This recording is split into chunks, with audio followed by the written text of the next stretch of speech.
Hai semua, okey, hari ni kita nak buat satu kupasan mendalam yang sangat menarik pasal satu karya hebat dari Max McKeown, iaitu The Strategy Book. Kalau dengar aja perkataan strategi, anda terus terbayang buku teks tebal dengan teori akademik yang memeningkan? Lupakan saja, kupasan kita kali ini jauh berbeza. Ia adalah satu panduan yang sangat praktikal, penuh dengan langkah tindakan yang anda boleh terus guna untuk kejayaan harian. Bukan sekadar sembang teori yang berat, okey? Kita akan tengok macam mana nak rungkai pemikiran strategi ini dan jadikan dia satu realiti bermula hari ini juga. Cuba fikir kejap. Pernah tak anda rasa yang strategi ni sebenarnya cuma untuk syarikat-syarikat gergasi je? Ramai antara kita, bila sebut je strategi, mulalah rasa macam terancam sikit kan? Terbayang ia cuma untuk CEO atau bos-bos atasan dalam bilik mesyuarat korporat yang serba mewah tu. Persepsi yang mengatakan strategi ni satu benda besar dan menakutkan selalu sangat halang kita daripada merancang hidup dan kerjaya kita sendiri. Tapi hakikatnya, tanggapan tu sangat tersasar dari realiti. Dan ini dengan jelas menunjukkan perbezaan ketara antara mitos yang mengecewakan dengan realiti yang sebenarnya memperkasakan kita. Cara lama bab strategi ni memang leceh. Nak kena buat dokumen tebal-tebal, lepas tu kena tunggu mesyuarat tahunan baru nak mula bertindak. Sangat tegar, lambat dan tak fleksibel langsung. Sebaliknya, realiti yang McKeown bawa adalah strategi ni patut jadi cara harian kita melihat dunia. Ia sesuatu yang dinamik, fleksibel dan penuh dengan langkah ringkas yang kita boleh laksanakan bila-bila masa. Ia bagi kita kuasa, bukan sekat pergerakan kita.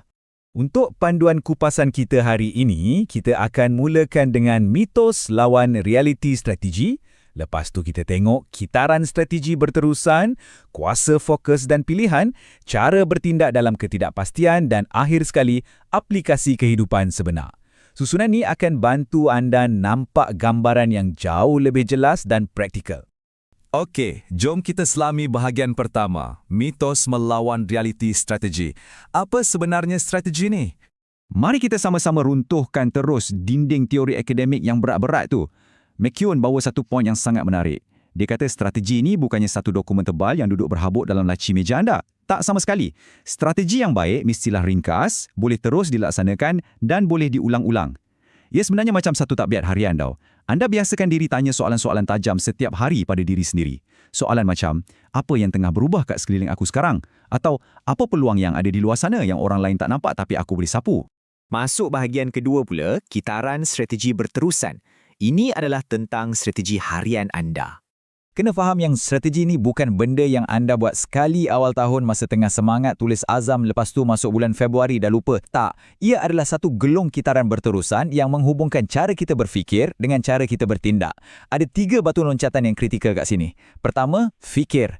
Anda kena betul-betul faham situasi sekarang dan apa jangkaan masa depan. Kedua, tindak. Dekat sinilah magic tu berlaku. Anda tukarkan idea abstrak tadi tu jadi tindakan-tindakan kecil harian yang selari dengan matlamat besar anda. Dan ketiga, semak. Kena jujur dengan diri sendiri, periksa apa yang menjadi, apa yang gagal dan cepat-cepat buat ubah suai. Inilah rahsia untuk bawa perancangan besar terus turun jadi tindakan harian kita. Seterusnya, bahagian ketiga. Kuasa fokus dan pilihan. Strategi pada asasnya adalah seni membuat pilihan. Realitinya macam ni tau. Kita memang tak boleh nak buat semua benda serentak. Mustahil. Macam yang Max McKeown tergaskan dengan sangat tepat, strategi adalah mengenai membuat pilihan. Strategi terbaik adalah ringkas, jelas dan fokus pada apa yang paling penting. Jadikan ayat ni sebagai pegangan kuat anda. Strategi yang padu menuntut keberanian yang besar untuk kita berani lepaskan sesetengah perkara. Kenapa?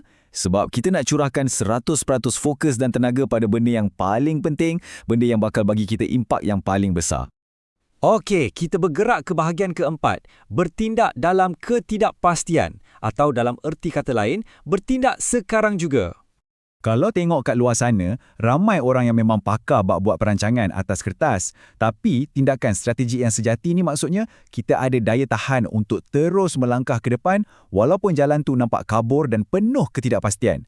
Berdepan dengan dunia yang sentiasa berubah ni tak bermaksud kita kena pandai ramal masa depan dengan 100% tepat. Memang takkan dapat. Tapi ia sebenarnya pasal tahap kesiapsiagaan kita. Macam mana kita siapkan mental dan fizikal untuk apa jua kemungkinan.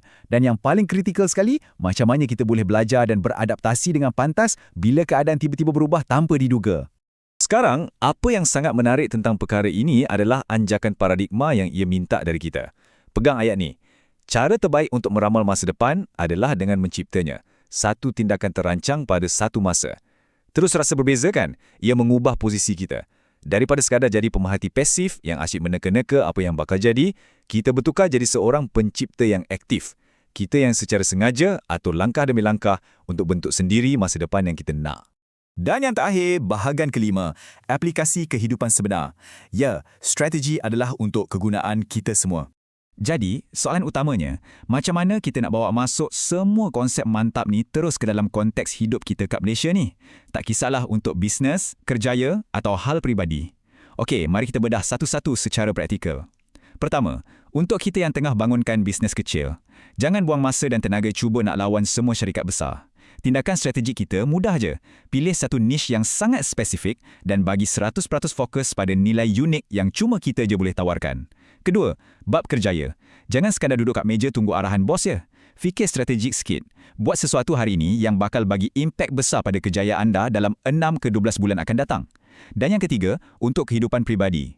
Guna balik kitaran strategi tadi. Fikir, tindak dan semak untuk rancang kesihatan kita, keharmonian keluarga dan juga perancangan kewangan kita. Nampak tak? Strategi ni aplikasinya merangkumi segenap aspek hidup kita. Okey, sebelum kita labungkan tirai kupasan ni, saya ada satu cabaran besar nak bagi pada anda. Soalannya, apa satu tindakan strategik anda minggu ini? Saya nak anjak anda daripada cuma mendengar secara pasif kepada orang yang bertindak sekarang juga. Cuba ambil kertas dan tuliskan satu matlamat utama yang anda nak sangat capai dalam masa 12 bulan dari sekarang. Kemudian, kenal pasti, cuma satu je. Ya, satu langkah strategik yang anda boleh terus buat minggu ni untuk rapatkan lagi jurang ke matlamat tu.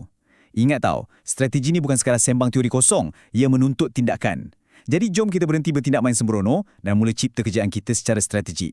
Terima kasih banyak-banyak sebab fokus dan luangkan masa bersama kupasan ni. Selamat bertindak dan jom kita cipta masa depan kita bermula hari ini.